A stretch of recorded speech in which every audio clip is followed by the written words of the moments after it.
అదే RTV app వార్తల్ని క్షణాల్లో చదివే అవకాశం ఉంటుంది. ఒక న్యూస్ పేపర్, ఒక టెలివిజన్ ఛానల్ మీ చేతుల్లో ఎప్పుడూ ఉంటాయి. అందియాలన్న తపనతోటి ఈ శోభాయాత్రను నిర్వహిస్తున్న మన వేదిక మీద ఉన్న పెద్దలందరికీ పేరు పేరున ధన్యవాదాలు చెప్తా ఉన్నా.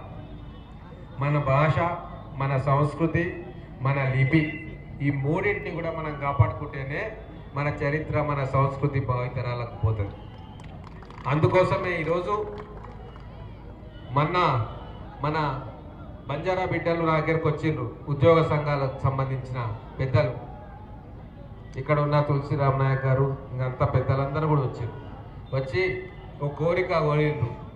ఏమని అంటే, స్పెషల్ లీవ్ లేదు, మా సేవాలాల్ మహారాజ్ ఉత్సవాలు వస్తూ ఉన్నాయి, జన్మదినము, మా పెద్ద మనుషులు, ప్రభుత్వ ఉద్యోగులు అందరం కలిసి సంబరంగా జరుపుకుంటాం, దీనికి స్పెషల్ లీవ్ ఇవ్వాలి, ఒక ఆప్షనల్ హాలిడే ఇవ్వాలి అని చెప్తే, మేమందరం కాంగ్రెస్ పార్టీకి సంబంధించిన ఎమ్మెల్యేలు, లంబాడా ఎమ్మెల్యేలు, బాలు నాయక్ గారు, శంకర్ నాయక్ గారు, రామచంద్ర నాయక్ గారు, ఇట్లా చాలామంది ఎమ్మెల్యేలు ఉన్నారు మాకు, లంబాడా బిడ్డలు, వాళ్ళందరినీ కూడా తీసుకొని సీఎం గారి దగ్గరికి పోయి వారికి కన్విన్స్ చేసి ఈరోజు స్పెషల్ లీవ్ అనౌన్స్ చేయించినాం.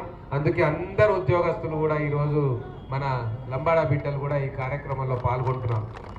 అక్కడ అయ్యప్ప కొండ మీద ఉన్న గిరిజన భవన్ దగ్గర కూడా పోయి కార్యక్రమాలు చేసుకున్నాం. అక్కడ మన కలెక్టర్ గారు రవినాయక్ గారు కూడా వచ్చిండ్రు. దాని తర్వాత ఇక్కడ యువకులు శోభయాత్ర చేస్తుంటే వాళ్ళను కూడా చూసి వాళ్ళకు కూడా నమస్కారం తెలియజేసి ఆశీర్వదించాలని చెప్పి ఇక్కడికి వచ్చినాం. మన అందరికీ సేవాలాల్ గారి ఆశీర్వాదం ఉంది కాబట్టే ఈరోజు మనం స్వేచ్ఛగా మనకు సంబంధించిన ఉత్సవాలను, పండుగలను జరుపుకుంటా ఉన్నాం. ఎవ్వరికి భయపడాల్సిన పని లేదు. మనము మన పిల్లల్ని చదివించుకోవాలి, వాళ్ళకు మంచి భవిష్యత్తు ఇవ్వాలి, వాళ్ళ కోసమే మన అందరం కూడా కష్టపడాలి. అందుకే నేను ఒకటే మాట చెప్తున్నా, మన హాస్టళ్లలో ఉండే పిల్లలు, నా చెల్లెళ్ళు, తమ్ముళ్ళు, మీరు మిగతా వాటి మీద దృష్టి పెట్టకండి. మీ తల్లిదండ్రులు మీకోసం ఎన్నో కష్ట నష్టాల కోర్చి మిమ్మల్ని ఈ స్థాయికి తీసుకొచ్చారు, మిమ్మల్ని చదివిస్తున్నారు. వాళ్ళు గుట్టల మధ్యలో, చెట్ల మధ్యలో, అడవుల పక్కన వండుకుంటూ, తండాలను నివసించుకుంటూ దుర్భరమైన జీవితం గడుపుతున్నా మా పిల్లలు చదువుకోవాలి అని చెప్పి వాళ్ళను హాస్టళ్లలో, స్కూల్స్లలో, రెసిడెన్షియల్ స్కూల్స్లో వేస్తున్నాం. మనము ఆ తల్లిదండ్రుల గురించి ఆలోచించాలి, మన భవిష్యత్తు గురించి ఆలోచించాలి. చెడు వ్యసనాలకు మనం బానిసలు కావద్దు. ఖచ్చితంగా చదువు మీద, ఆటపాటల మీద దృష్టి కేంద్రీకరించి ఈ రాబోయే 5-10 సంవత్సరాలు మీరు కష్టపడి చదివితే బ్రహ్మాండంగా మీరు భవిష్యత్తులో సెటిల్ అవుతారు, మంచి ఉద్యోగాలు వస్తాయి. మన రేవంత్ రెడ్డి గారు 2 లక్షల ఉద్యోగాలు యువకులకు, యువతకు, నిరుద్యోగులకు ఇస్తామని చెప్పి కాంగ్రెస్ ప్రభుత్వం తరఫున ప్రకటించారు. నిన్ననే ఎన్ని వేల కానిస్టేబుల్ ఉద్యోగాలు, దాదాపు 10,000 కానిస్టేబుల్ ఉద్యోగాలకు నియామక పత్రం అందజేసారు. ఖచ్చితంగా 10,000లో 15,000 మన గిరిజన బిడ్డలు ఖచ్చితంగా 1,500 మంది ఉంటారు. వాళ్ళందరూ కూడా ఈరోజు ఉద్యోగం చేసుకుంటారు. భవిష్యత్తులో మనకు 2 లక్షల ఉద్యోగాలు రాబోతా ఉన్నాయి. 20,000 మంది మన గిరిజన బిడ్డలు, లంబాడాలు కావచ్చు, ఎరుకలు కావచ్చు, కోయ కావచ్చు, అందరు బిడ్డలు, గిరిజన బిడ్డలందరికీ కూడా బంగారు భవిష్యత్తు కాంగ్రెస్ పార్టీ నాయకత్వంలో ఈరోజు తెలంగాణ ప్రభుత్వం ఏర్పాటు చేస్తూ ఉంది. మీ హాస్టల్స్ మంచిగా చేయడానికి బడ్జెట్ కేటాయిస్తున్నాం. మీకు స్కిల్ డెవలప్మెంట్ కోసం ఐటీఐలను, యూనివర్సిటీలను బలోపేతం చేస్తూ ఉన్నాం. మీకు లెక్చరర్లను అపాయింట్మెంట్ చేస్తూ ఉన్నాం. మన పిల్లలు చదువుకోవాలన్న ఏకైక ఉద్దేశంతో మన గౌరవ ముఖ్యమంత్రి గారు ఈరోజు పేద, బలుగు, బలహీన వర్గాల కోసం, వాళ్ళ విద్య కోసం, వాళ్ళ ఉపాధి కోసం, వాళ్ళు చదువుకునడానికి అన్ని ఏర్పాట్లు కూడా చేస్తూ ఉన్నారు. కాబట్టి ఇక ఉద్యమాలు చేయాల్సిన పని లేదు. మనకు చదువు మీద దృష్టి పెట్టుకోవాలి, వ్యాపారాల మీద దృష్టి పెట్టాలి. బ్యాంకుల నుంచి కూడా బ్రహ్మాండంగా కాళ్ళ మీద నిలబడే వాళ్లకు, యువకులకు ఉపాధి కూడా, లోన్స్ కూడా ఇచ్చే ఏర్పాటు మేము చేస్తూ ఉన్నాం. కాబట్టి సోదరులారా, రాబోయే రోజులు స్వర్ణయుగం తెలంగాణలో మనందరం కూడా జాగ్రత్తగా మన కోసం, మన కుటుంబం కోసం, మనం కనిపెంచి కష్టపడ్డ తల్లిదండ్రుల గురించి కూడా ఆలోచించుకొని మన బంగారు భవిష్యత్తుకు బాటలు వేసుకోవాలని చెప్పి మీ అందరినీ కోరుకుంటూ, బ్రహ్మాండంగా ఈరోజు ఇంత పెద్ద ఎత్తున తరలి వచ్చిన నా లంబాడా యువ మిత్రులకు, గిరిజన సోదరులకు, వచ్చిన పెద్దలకు అందరికీ కూడా హృదయపూర్వకమైన సేవాలాల్ జయంతి ఉత్సవాలు బ్రహ్మాండంగా జరుపుకుంటున్నందుకు మీకు ధన్యవాదాలు తెలుపుతా ఉన్నాను. తమ్ముళ్లకు ప్రతి ఒక్కరికి మరి సంత్ సేవాలాల్ యొక్క జయంతి సందర్భంగా శుభాకాంక్షలు తెలియజేస్తా ఉన్నాను. ఈరోజు గిరిజనులు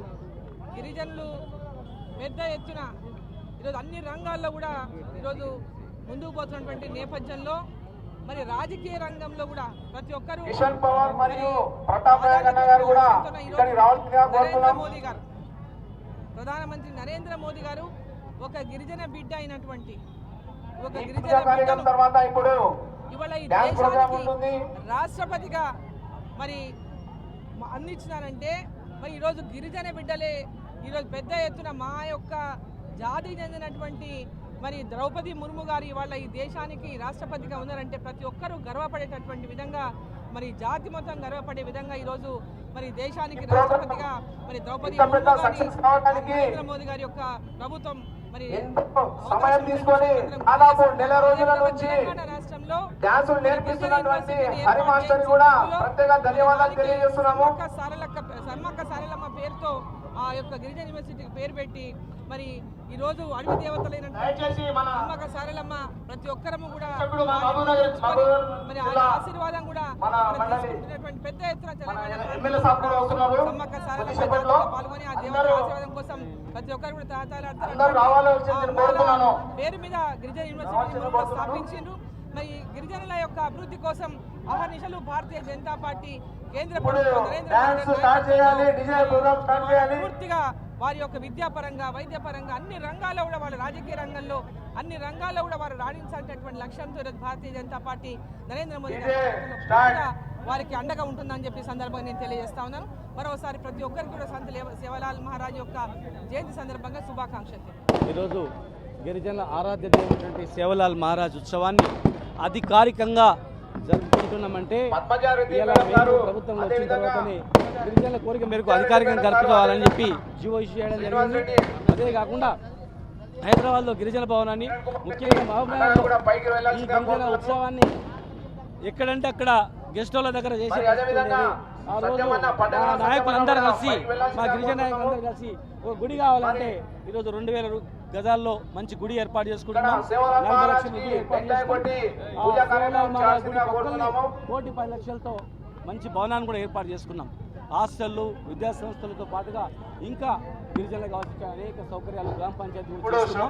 భవిష్యత్తులో ఇంకా ఈ సేవలాల్ మహారాజ్ సందర్భంగా ప్రతి తాండలో కూడా సేవలాల్ మహారాజు విగ్రహాన్ని పెట్టుకోవాలని మరి ఇక్కడ ఉన్నటువంటి సేవలాల్ గుడిని కూడా కంప్లీట్ చేసుకోవాలని ఇంకా గిరిజనులు చదువుకొని ఉన్నత స్థానంలో రావాలి, అన్ని వర్గాల్లో ముందుకు రావాలి, అన్నిట్లలో మరి ముందుకు వచ్చి మన మొన్ననే పెంచుకొని చదువులో విద్యా వైద్యంలో అనేక రంగాల్లో పారిశ్రామిక రంగాల్లో కూడా ముందుకు రావాలని చెప్పి మనసారా కోరుకుంటూ మరి గిరిజనుల పక్షాన ఏ సమస్య వచ్చినా ఏ ఇబ్బంది వచ్చినా వారికి నా వంతు సహాయ సహకారాలు ఖచ్చితంగా ఉంటాయని చెప్పని మనసారా కోరుకుంటూ సేవలాల్ మరిన్ని వీడియోస్ కోసం ఛానల్ ని సబ్స్క్రైబ్ చేయండి. లేటెస్ట్ అప్డేట్స్ కోసం వాట్సాప్ ఛానల్ ని ఫాలో చేయండి అండ్ లింక్ డిస్క్రిప్షన్ లో ఉంది.